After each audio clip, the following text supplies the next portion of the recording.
अब सुनो, अब एक last topic of our core Python topic is called as exception handling. अब एक्सेप्शन हैंडलिंग मतलब क्या, पहले वो बताओ। उसके पहले तो ये बताओ कि एक्सेप्शन मतलब क्या। एक्सेप्शन म्हणजे एरर, संपला विषय, बराबर है। अब एक्सेप्शन हैंडलिंग मतलब क्या, तो उस एरर को प्रॉपरली हँडल कैसे करना है वो मेथड को बोला जाएगा एक्सेप्शन हैंडलिंग। अब एरर कसे काय येऊ शकतात, एरर दोन टाइपचे आहेत, एक रहेगा कंपाइल टाइम, एक रहेगा रन टाइम, बराबर है। अब पाइथन के अंदर मैं कंपाइल टाइम एरर नहीं बोल सकता क्योंकि मैं पाइथन की फाइल को कभी कंपाइल करता ही नहीं हूँ, लेकिन फिर भी कुछ होते हैं जिनको हम लोग कंपाइल टाइम एरर ही बोल सकते हैं, लाइक सिंटैक्स एरर। पाइथन में अगर मेरे को सेमीकोलन नहीं देना है, मैंने दे दिया, तो फिर सिंटैक्स एरर है, बराबर है। a=10 लिखने की जगह पे a,b=10 लिख दिया, तो क्या हो गया, ये सिंटैक्स एरर है। वो कोड मेरा आगे बढ़ता है क्या, नहीं। अब जब भी एरर आता है तब क्या होता है, आपका कोड वहीं पे स्टक हो जाता। जैसे फॉर एन एग्जांपल, अब देखो एक सिंपल सा कोड लिख रहा हूं मैं, a की वैल्यू है 20, b की value int input enter number, c=a/b। Print करूंगा मैं यहाँ पे c को, और प्रिंट करूंगा मैं यहाँ पे as well as bye bye, ठीक है। अब मैंने इस कोड को रन किया, a की वैल्यू 20, b की वैल्यू मी देतो 9, 20 डिवाइडेड बाय 9 2 पॉइंट समथिंग येणार, ठीक आहे। तर प्रिंट होणार 2 पॉइंट समथिंग आणि त्याच्यानंतर प्रिंट होणार बाय, आ गया। अब इसी कोड को मैंने वापस से रन किया, ठीक है। अब मैंने नंबर दिया 0, 20 डिवाइडेड बाय 0 एरर, बराबर है। एररचं नाव 0 डिवीजन एरर, ठीक है। अब नाम पढ़ना, आपके बाद जब भी आपके एरर्स आएंगे ना, तो अब नाम पढ़ते चलना, ठीक है। देखो कौन सा एरर आया, 0 डिव्हिजन एरर, कोणत्या लाईनवर आहे, ए डिवाइडेड बाय बी मध्ये। आता याचं आणि या बाय बायचं काही घेणं देणं होतं का, लेकिन क्या हो गया, वहीं पे स्टॉप हो गया। अब जबकि अगर मैं यही चीज यहां से उठा के यहां पे लिख दूं, तो जबकि मैंने इनपुट क्या दिया, 0 दिया, लेकिन फिर भी वो प्रिंट होगा क्या, क्यों, क्योंकि वहां तक जाएगा और जहां पे एरर आया वहां पे मेरा प्रोग्राम स्टॉप हो जाता है, बराबर है।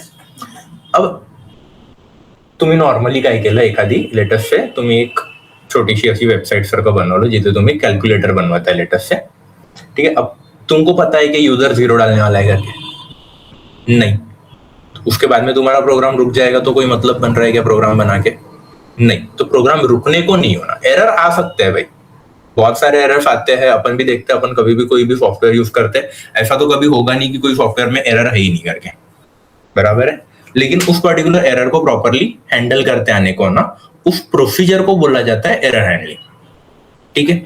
मैं ये बाय बाय को वापस से नीचे लिख दूं क्या अभी, ठीक है। अब इसमें से सस्पिशियस कोड कौन सा है जो मुझे एरर दे सकता है, that is line number 3 and line number 4 combinedly, बराबर है। तो इसको मैं पुटअप कर दूंगा ट्राई नाम के ब्लॉक के अंदर, ठीक है। इसको कहां पे डालूंगा, ट्राई में, ठीक है। जसं आपलं इफ एल्स होतं ना, something like that, can say something like that, exactly नाही, ठीक आहे। आता या ट्राय मध्ये जर एरर आला तर हा कुठे जाणार, तर हा जाणार एक्सेप्ट मध्ये, ठीक आहे। प्रिंट करतो इथे मी इनकरेक्ट इनपुट, या ऐसा भी बोल सकता, कैन नॉट डिवाइड बाय 0, ठीक है।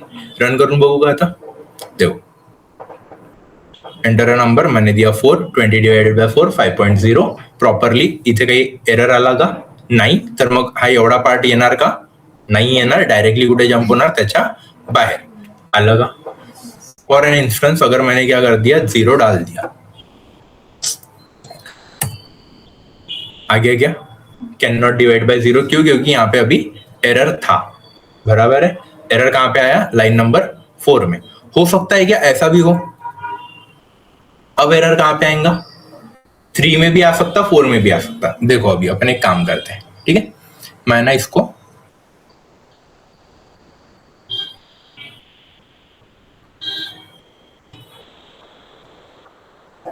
इसकी जगह पे क्या कर दिया मैंने, डी लिख दिया, ठीक है। अब एरर आना तो पक्का है, क्यों, क्योंकि डी नाम का वेरिएबल है क्या, नहीं है। मैंने 9 दिया तो भी एरर आना ही था, कौन सा वेरिएबल है, लेकिन अभी एरर कौन सा है, नेम एरर है, बराबर है। अब अगर मैं वहां पे लिखूंगा कैन नॉट डिवाइड बाय 0, तो वो चीज जायज है क्या, नहीं है, बराबर है। तो फिर ऐसे टाइमिंग में जब मुझे मल्टीपल एरर्स को हैंडल करना है, तो जैसे हम लोग लैडर इफ एल्स यूज करते थे, वैसे मैं यहाँ पे ट्राई के बाद में एक्सेप्ट में मल्टीपल एरर्स लिख सकता हूँ। जैसे मैंने अभी यहाँ पे 0 डिवीजन एरर लिख दिया, यहाँ पे लिख दिया you can not divide by 0, उसके बाद में मैं लिख देता हूँ नेम एरर, यहाँ पे लिख दूंगा चेक वेरिएबल नेम, बराबर है। तो अब देखो, अब अगर मैंने यहाँ पे क्या किया, डिवाइडेड बाय 0 लिखा, तो क्या आया, you can not divide by 0, मतलब ये अभी कौन सा वाला पकड़ा गया, पहला वाला, बराबर है। लेकिन अगर मैंने अभी 99 दे दिया, तो अब एरर आएगा क्या, कहां पे आएगा, लाइन नंबर 5 में आएगा, क्यों, क्योंकि डी ये डिफाइंड नहीं है, इसलिए फिर क्या आएगा, चेक वेरिएबल नेम्स। और फिर भी अपना कोड रुका है क्या, नहीं रुका, वो आगे आगे बढ़ते जा रहा। अब बेसिकली ऐसा बोला जाता है कि ये जो लास्ट में आपको लिखना है, अब ये बाय बाय का एरर के साथ में कोई लेना देना है क्या, नहीं। ऐसा बोल सकता क्या मैं कि एरर आए या ना आए, आपको वो प्रिंट करना ही करना है, या उसको उतना ब्लॉक ऑफ कोड लिखना ही लिखना है। तो ऐसा बोला जाता है कि अगर वो दोनों इसमें आ रहा है तो उसको लिखो फाइनली में।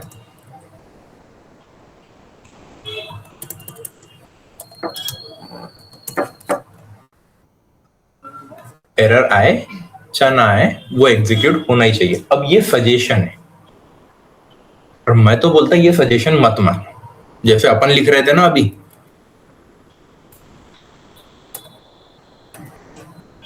ऐसे ही लिखो ताकि आप लोगों का कंफ्यूजन नहीं होगा। क्योंकि पता है कि इसके बाद में आने वाला कोड ये 1 या 2 लाइन का रहेगा, ये जरूरी नहीं है, ये मल्टीपल लाइंस का हो सकता है।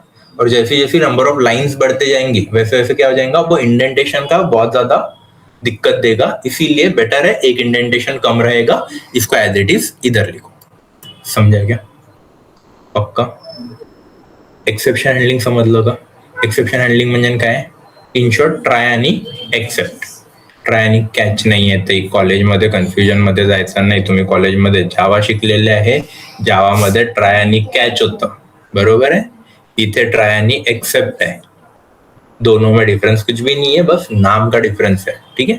उसमें भी हम लोग ऐसे ही मल्टीपल एरर्स को हैंडल कर सकते थे, वहां पे ब्रैकेट देना कंपलसरी था, यहाँ पे ब्रैकेट देना कंपलसरी नहीं है, बस इतना ही है। क्लियर है।